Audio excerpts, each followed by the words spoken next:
हम समीर अरोड़ा से बातचीत आगे लेके चलते हैं। समीर, ये पूरा हफ्ता तो बहुत ही ज़्यादा टायरिंग था हमारी टीम के लिए, और जो स्क्रीन वॉचर्स है आपके जैसे, वो भी काफ़ी फ़ोन कॉल्स उनको आ रहे होंगे। आपने कैसे देखा, इतने आपने उतार चढ़ाव देखे हैं बाजार में ये हफ्ता? एक तरफ बजट ब्लॉकबस्टर होने के बाद भी पानी फिर गया पूरे बजट पे, पूरा एक्चुअली अदानी वाला मामला जैसे हुआ, आपके क्या ऑब्जर्वेशन थे? इसका मतलब है कि आपको बहुत ज्यादा है, क्योंकि ये बातें लास्ट हफ्ते की हैं। इस हफ्ता तो अभी आज सेकेंड डे है। अजय और अब इतना थोड़ी तो वही है। स्टेबिलिटी आती हुई नजर आ रही है स्क्रीन पे। नहीं, मेरा मतलब है ये लास्ट वीक में हुआ था। इस वीक में तो 2 ही दिन हुए और अभी तक ठीक है। हाँ, ऑफ तो कोर्स। अब स्टोरी ये थी कि बजट को तो ओवरराइड कर दिया अडानी पूरा न्यूज मैटर। ने। हाँ। तो बजट वैसे तो ठीक था अपने तरफ से, इन टर्म्स ऑफ जो 3-4 चीजें मार्केट वाले देखते हैं। एक तो देखते हैं कि कोई चीज गलत नहीं होनी चाहिए। That it self is a positive, कि आपने किसी पे टैक्स नहीं लगाया जिससे उनका मूड खराब हो जाए। सेकेंड है कि फिस्कल डेफिसिट वगैरह ये सब चीजें रीजनेबल लगी, एजम्पशंस रीजनेबल लगे कि आप क्या जीडीपी ग्रोथ प्रोजेक्ट कर रहे हैं और क्या रेवेन्यू वगैरह रिलेटेड टू दैट। कि अगर 10.5% जीडीपी ग्रो हो रही है तो 11.5-12% वो ग्रोथ हो सकती है टैक्स कलेक्शन में, तो वो भी सब ठीक था। और साथ में अगर आपने पीक रेट ऑफ टैक्सेस कम किए फॉर द रिच, तो उससे लगता है कि ये चीजें जो थोड़ी मुश्किल होती हैं इलेक्शन टाइम में करनी है 1 साल पहले, वो भी उन्होंने करी, और मिडिल क्लास के लिए भी थोड़ा सा किया। तो बजट ठीक था। तो सारी जो कहानी बनी वो बनी कि अडानी शेयर्स का क्या हुआ, तो उसके बारे में जो आप पूछेंगे मैं बताऊंगा आपको। देखा कि आपने दिल मजबूत करके उसके अंदर बॉटम फिशिंग की और अंबुजा सीमेंट्स उठाया आपने इस वॉलेटिलिटी में। क्या थिंकिंग है आपकी इसके हमने तो पीछे? थोड़ा सा अडानी पोर्ट भी उठाया था फ्राइडे को। अच्छा, पोर्ट भी उठाया लेकिन आपने, मुझे लगा हाँ सिर्फ जी, सीमेंट। बेसिकली मुझे ये लगा आफ्टर द इवेंट्स कि ये इवेंट जो है, पहली बात तो है कि अंबुजा का थोड़ा आसान था क्योंकि वो स्टैंड अलोन बिजनेस है। वो नया नया बिजनेस है। उसमें अभी अभी उन्होंने खरीदी है वो फ्रॉम हॉलसेल। तो अगर वो खुदा ना खास्ता कुछ हो जाए कि जी शॉर्टेज हो गई पैसों की है इसकी, तो उसको आप अलग से बेच भी सकते हैं। उसका बाकी बिजनेस से कोई इतना कनेक्शन अभी था नहीं। लेकिन अदरवाइज मुझे तो लगता है ना बेचे तो बेटर होगा, क्योंकि जो सिनर्जी उनके अपने बाकी बिजनेसेस से है, कोल्ड ट्रेडिंग और क्या कहते हैं पावर और लॉजिस्टिक्स से, उन तीनों में अडानी ग्रुप कंपनीज काफी बड़ी हैं। तो उसका जो सेविंग गुजरात अंबुजा और एसीसी को मिल सकता है, वो अगर किसी और ओनर के पास हो तो नहीं मिल सकता। लेकिन क्योंकि उन्होंने इसी प्राइस में खरीदा था और उस प्राइस में उस वक्त भी 2 और बिडर थे, तो अगर कोई प्रॉब्लम होगी तो वो अगले बिडर के पास चला जाएगा, जिसमें आपको फिर मुझे लगता है उसके बाद बहुत पैसे नहीं बनेंगे अगर कोई और ओनर हुआ। लेकिन आपका निकलना बड़ा आसान है, तो इसमें कोई हायर कर सकते। एक जैसे बैंक ऑफ बड़ौदा में एक सीईओ को हायर किया, उसके बाद अगर किसी को करना है तो कंसल्टेंट की तरह हायर करें। तो ये सब चीजें से ही बैंक्स बनते हैं ना, कि आपका टेक्नोलॉजी अच्छी होनी चाहिए, आपका लोग अच्छे होने चाहिए आपके पास। बट कई कंपनियां फिर भी, कई बैंक फिर भी अच्छा करते हैं। जैसे स्टेट बैंक में मैनेजमेंट ने अच्छा किया, उनकी सब्सिडरीज बड़ी अच्छी हैं। तो ये तो ना मतलब कि कोई भी नहीं कर सकता। मैं तो बिग पिक्चर बात कर रहा हूँ कि वो कंस्ट्रेंट्स के कारण हमने मोस्टली किसी भी सेक्टर में ज्यादा पीएसयूज नहीं लिए, जिसके कारण हमने बाकियों में बहुत पैसे बने। From in the olden days Bharti to G to the private banks to insurance.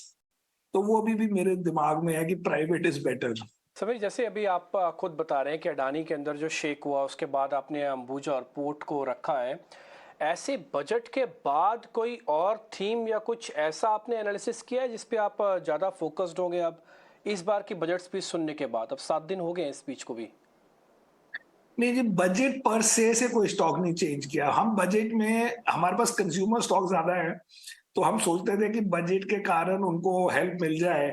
अब वो बजट से नहीं मिली specifically, but generally they have started doing well. जो जैन में नहीं अच्छा कर रहे थे, जैसे वरुण बेवरेज भी हमारी टॉप पोजीशन है, मतलब top means fifth six largest होगी। सो ऐसे अब 2-4 और चल जाएंगे तो हमारा गुजारा हो जाएगा। हमें हर महीने 2-3 स्टॉक ही अच्छे चाहिए होते हैं जी, पुराने तो जो है वो है। फाइनेंशियल में देखा कि आपने सचदेवा जी की दिल्ली में जो फ्यूजन माइक्रो फाइनेंस चलाते हैं, वो कंपनी भी आपने आईपीओ में ऐड की है। काफ़ी इंटरेस्टिंग प्ले है, क्योंकि हम लोग यहाँ स्वदेश पे उसको उनको इसलिए कवर करते हैं 22 स्टेट्स में, स्पेशली टियर 2 टियर 3 में बड़े एक्टिव हैं। आपकी क्या थिंकिंग थी ये कंपनी उसकी आईपीओ में, थिंकिंग क्योंकि यही है कि ऑलरेडी वो बहुत सारी माइक्रो फाइनेंस लिस्टेड है। करेक्ट करेक्ट, लेकिन उसमें क्या होता है कि उसमें उनके जो मतलब मैनेजमेंट को मिलके जब अगर मुझे खुशी हो, मैं 3 बार उनको मिला था प्री आईपीओ, तो इसलिए मेरे को तो पहले समझ आ गई थी कि बंदे अच्छे हैं। तो फिर हमने कहा कि अब आप हमारे बॉम्बे ऑफिस जाइए और हमारे एनालिस्ट वगैरह से मिले, तो उसके बाद हर एंगल से वो अच्छी लगी। लेकिन वो हमारी बहुत बड़ी पोजीशन इसलिए नहीं क्योंकि आईपीओ में ज्यादा शेयर मिलते नहीं है, और उसके बाद हमने बहुत ज्यादा नहीं ऐड किए। बट अच्छी है, और अब क्योंकि चल पड़ी है तो अब हम और अभी नहीं ऐड कर रहे, बट वैसे हमारे पास है और वो रहेगा कई सालों तक, Yeah. Hopefully. Okay. All correct, we right. Should always add hopefully in the end. Right. All right. Samir, it's always so pleasure to talk to you. Actually, ma'am आपसे नेक्स्ट सवाल न्यू एज स्टॉक्स पे पूछने वाली थी कि उस पे क्या व्यू बन रहा है। अभी थोड़ी देर पहले हम अपने टेक्निकल एनालिस्ट से पूछ रहे थे, वो कहते हैं कि हृदय प्रवर्तन हुआ है पेटीएम पे कई लोगों का। क्या आपने, क्योंकि आपने भी हाँ आई थिंक जी, ऐड किया है न्यू एज स्टॉक्स में, हमने तो सबको जोमेटो, बोल दिया है। पेटीएम। यस, वो तो हमने आप सबको बोल दिया। दिन शो ने भी बोला होगा। पेटीएम तो हमने करीब 1-2 महीने पहले लिया था, और जोमेटो भी है जो नहीं चल रहा आजकल। अब तो जोमेटो हमारी कॉस्ट से नीचे चला गया है 5-7-10%, बट पेटीएम ऊपर चला गया 8-10%। सो यस, ये 2 स्टॉक्स हम प्ले कर रहे हैं, क्योंकि द पॉइंट इज कि एज आई सेड, हम कोई चीज ये नहीं होती कि कभी नहीं है। वो 2000 में गंदी थी, की 500 रुपए में गंदा है। एंड सेकेंडली, उन्होंने क्लियरली अपना रेवेन्यू प्लान, जो कि 1-2 क्वार्टर से दिखा रहे हैं कि कैसे उनके बिजनेस जो है, even in the payment business थोड़े पैसे बना रहे हैं, और साथ में लेंडिंग बिजनेस में बना रहे हैं। और ये वाला तो बहुत आसान था जो कल परसों का आया, क्योंकि एक आई थिंक 20 दिन पहले उन्होंने, दैट इज विजय शेखर ने डावोस जाके इंटरव्यू में बोला कि we will break even well ahead of जो उनका टारगेट जो मार्केट को दिया था सितंबर का। तो मैं सोचता था कि दैट मीन मार्च क्वार्टर में ब्रेक इवन होगा। अब वो कल हो गया, तो एक और 3 महीने आगे। और इसमें उन्होंने अभी अपने जो उनको यूपीआई बेनिफिट्स वगैरह मिलते हैं, जो मोस्टली मार्च क्वार्टर में बुक होंगे, वो भी नहीं किए फॉर द फर्स्ट 3। तो ये तो बहुत ही अच्छा रिजल्ट निकला वैसे, मतलब much better than anybody thought including अस। एक दूसरे तरह का होपफुली था, पहले फुली प्राइस था और अब होप थी कि ये जल्दी से नहीं जी, प्रॉफिट। फुली प्राइस 2000 में था। 500 रुपए में आप तो 2016 की वैल्यूएशन पे चले गए थे। हाँ, एंड क्योंकि उसमें भी अब पैसे बन रहे थे और आपको पाथ नजर आ रहा था, तो फुली वैल्यू तो हमारे मन में होता है ना। अगर स्टॉक चल जाए तो कहते हैं नहीं था फुली वैल्यू, नहीं अगर गिर जाए हम कहते हैं फुली वैल्यू था। बट वो बाद में पता लगता है। ब्रॉडली आपको एजुकेटेड बेट्स लेनी चाहिए। That is the way we play, कि हम 20 स्टॉक लेते हैं 2-2, 2.5% के, और ऊपर वाले भी 10 स्टॉक लेते हैं 5-5% के, और उसमें एग्जैक्टली नहीं पता होता कि कितना कोई चल सकता है, और कहीं नहीं भी चलते। लेकिन ब्रॉडली अगर आप थोड़ा सोच के करें तो एज लॉन्ग एज 60-70% चल जाए उससे काम हो जाता है। समीर, अब तक हम आपसे अच्छी अच्छी बातें पूछ रहे थे कि हाँ, बजट के अंदर क्या आया, क्या खरीदा, आप क्या खरीद सकते हैं। मैं थोड़ा बुरी बुरी बातें भी आपसे पूछना चाहता हूँ। आपको इस समय मार्केट में खराब क्या दिख रहा है, और जो बेहद खराब दिख रहा है उसको सबसे पहले बता दीजिएगा। जी जी, मार्केट में खराब स्टॉक्स तो हम बताएंगे नहीं। हमारे पास कम से कम 20 स्टॉक शॉर्ट भी हैं, क्योंकि हम लॉन्ग शॉर्ट फंड में रन करता हूँ ना। बट अगर आप मार्केट इन एग्रीगेट करें तो मुझे लगता है कि ये जो भी खराब हुआ है वो गलत खराब हुआ है। इन द सेंस कि जनवरी में जब China was doing well, US was doing well, ठीक है जी, हम कम बढ़े उनसे, लेकिन हमारा 4-5% या जितने भी परसेंट गिरा, उसका तो मतलब मुझे समझ नहीं आया कि एफआईआई इंडिया से लेके चाइना में पैसे ट्रांसफर कर रहा है effectively. You can say, because China में उन्होंने डाले और इंडिया से निकाले, तो लेट अस अज्यूम कि वही आदमी या वही फंड यहां से वहां डाल रहा है। उसकी तो मुझे लॉजिक बिल्कुल रॉन्ग लगी। क्योंकि मैं कह सकता हूं कि हम मान सकते हैं कि चलो चाइना क्योंकि बहुत करेक्ट हुआ था तो वो थोड़ा ज्यादा बढ़ जाए, लेकिन उसके लिए हमें नेगेटिव होने की या किसी को इंडिया सेल करने की, तो वो मुझे लॉजिक रॉन्ग लगी। सेकंड है, अडानी शेयर्स के कारण मार्केट गिरी, वो थोड़ी जस्टिफाइड कह सकते हैं, लेकिन वो फेज भी अब खत्म हो गया। तो अब मुझे लगता है कि Indian market has to catch up. इसलिए एग्रीगेट लेवल में मुझे मार्केट बिल्कुल खराब नहीं लग। आपकी क्या व्यू बन रही है आरबीआई पॉलिसी से समीर? आपको लगता है कि एक छोटा 25 बेसिस पॉइंट का हाइक आएगा, फिर पॉज रहेगा? जिस हिसाब से डेटा पॉइंट्स अभी तक आते जा रहे हैं, क्या रेट्स भी इंटरेस्ट रेट हाइक तो होगा, इंटरेस्ट रेट हाइक होगा, बट वो भी कोई ज्यादा, क्योंकि वो 25 बेसिस पॉइंट बोल के अच्छी अच्छी बातें करेंगे, कोई फर्क नहीं पड़ना उससे किसी को नेगेटिवली। पॉजिटिवली भी उससे नहीं होगा कुछ, मुझे लगता है, बिकॉज अब क्लियर है कि यूएस रेट्स हाई हैं, और एक्चुअली जो फ्राइडे को उनकी जॉब रिपोर्ट आई, विच में उनकी जॉब बड़ी अच्छी थी, जो मार्केट को आजकल गंदा लगता है। इसका मतलब है कि economy is very strong and वो ज्यादा रेट बढ़ा सकते हैं, इसलिए कल इंडिया की करेंसी भी नियरली 1% एक दिन में ही चली गई। तो इंडिया को, क्योंकि हमारा करंट अकाउंट डेफिसिट तो काफी हाई होता है, तो हमें हर वक्त डॉलर चाहिए, तो इंटरेस्ट रेट थोड़ा सा तो बढ़ाना पड़ेगा, नहीं तो डिफरेंस बहुत ज्यादा हो जाता है, या बहुत कम हो जाता है डिफरेंस, एंड इतना कम नहीं हो सकता between Indian rates and US rates. Okay, sure. Sameer, कौन सी बड़ी थीम्स अब आपको इंडियन मार्केट्स में डोमेस्टिक फ्रंट पर पसंद आ रही हैं, जो एक लॉन्ग टर्म बेट्स भी हो सकती हैं? हम जी सारी बेट अपनी तरफ से सोचते हैं कि लॉन्ग टर्म कर रहे हैं, फिर बाद में पता लगता है गलत हो गया तो उसको आउट कर देते हैं, बट जनरली वी थिंक कि हम इसको हम रखेंगे 50, 80, 100% मूव के लिए।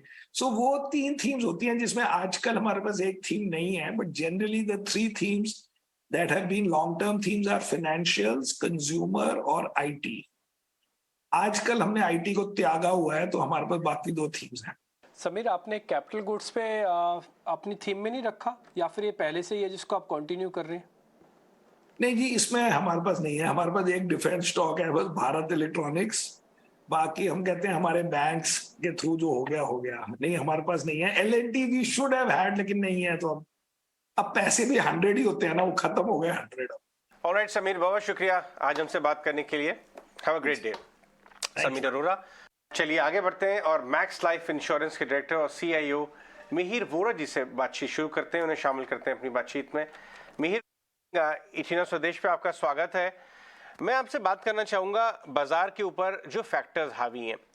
जी हाँ, एक पर्टिकुलर ग्रुप ऑफ स्टॉक्स में उतार चढ़ाव एक फैक्टर था, लेकिन वो सेटल होता हुआ नजर आ रहा है। अगर हम बाकी के बाजार की बात करें जो थोड़ा डिकपल हो गया, बैंकों के नतीजे अच्छे आए, बैंकों में एक नेसेसरी करेक्शन भी हो गया, आपको लगता है बैंक्स की परफॉर्मेंस और जो क्वालिटी ऑफ परफॉर्मेंस अर्निंग्स में दिखाई दे रही है, उसकी ट्रैजेक्टरी यहाँ से भी सुधरती ही हुई है और वो थोड़ा ड्यूरेबल स्ट्रक्चरल ट्रेंड है? नमस्कार।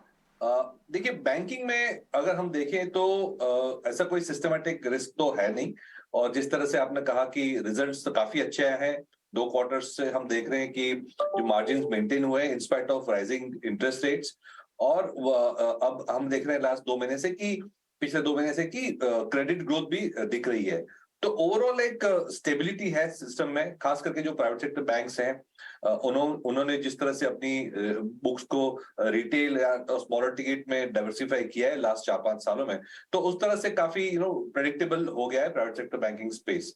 पब्लिक सेक्टर में भी सिलेक्टिवली बैंक्स ने अच्छा काम किया है, मार्जिन मेंटेन हो चुके हैं उसमें, लेकिन अब हमें लग रहा है कि जिस तरह की आउट परफॉर्मेंस दी है लास्ट 6-7 महीनों में, लास्ट 1 साल में बैंकिंग सेक्टर में, तो शायद जो best of the out performance शायद एक बार के लिए निकल गया हो, और जो दूसरे सेगमेंट्स है मार्केट के, जैसे कि विद इन फाइनेंशियल्स अगर हम देखें तो एसेट मैनेजमेंट है, इंश्योरेंस है, NBFC जो एक बड़ा सेक्टर है, वो सेगमेंट्स अंडर परफॉर्म कर रहे थे, बैंकिंग ने आउट परफॉर्म किया।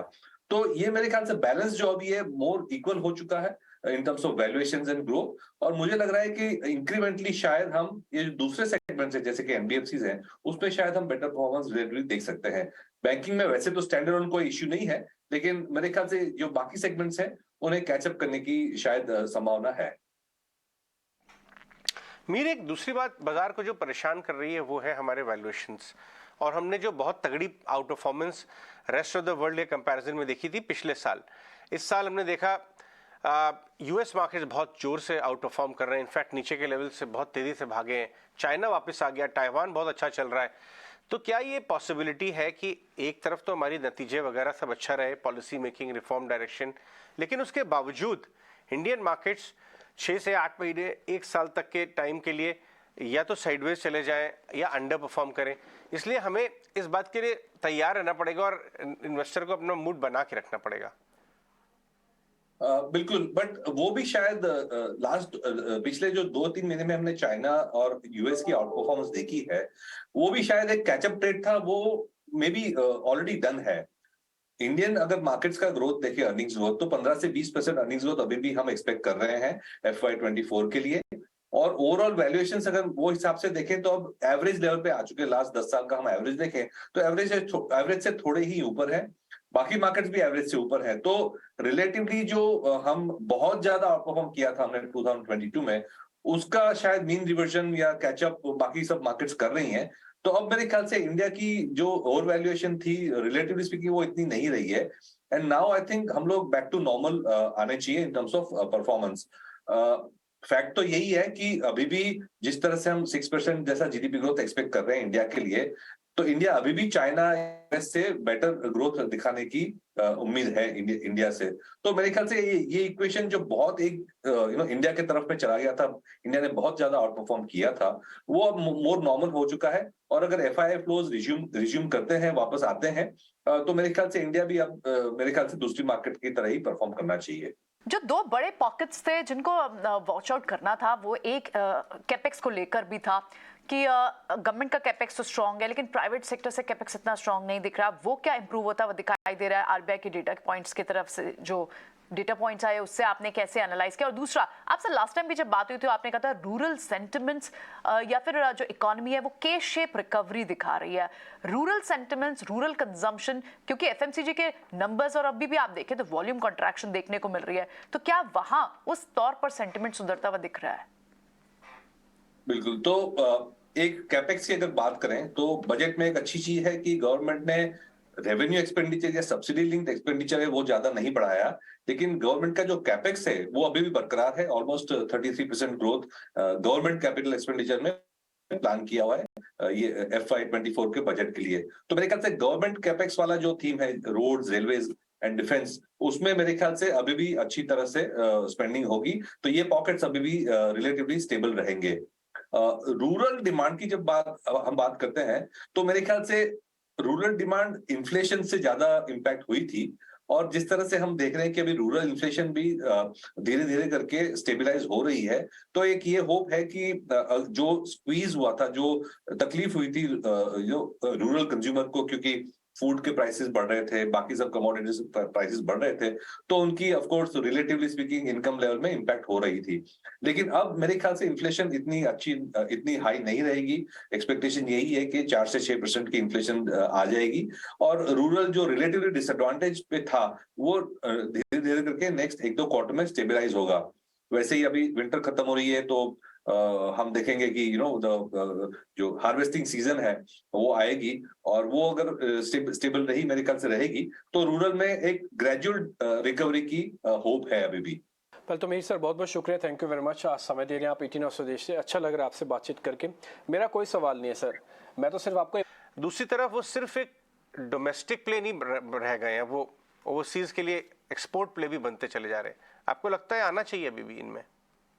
बिल्कुल, ये एक मल्टी ईयर थीम बन रहा है और गवर्नमेंट का बहुत शार्प फोकस है। जैसे आपने कहा, नॉट ओनली लोकल मैन्युफैक्चरिंग के लिए फॉर लोकल रिक्वायरमेंट्स, लेकिन हमने बहुत सारे इंडस्ट्रीज में ये भी देखा है कि जैसे कोई इंडस्ट्री एक टेक्नोलॉजिकल सोफिस्टिकेशन गेन कर लेता है और एक critical economies of scale gain कर लेता है, तो हम लोग ऑटोमेटिकली एक्सपोर्ट्स के लिए कॉम्पिटिटिव हो जाते हैं।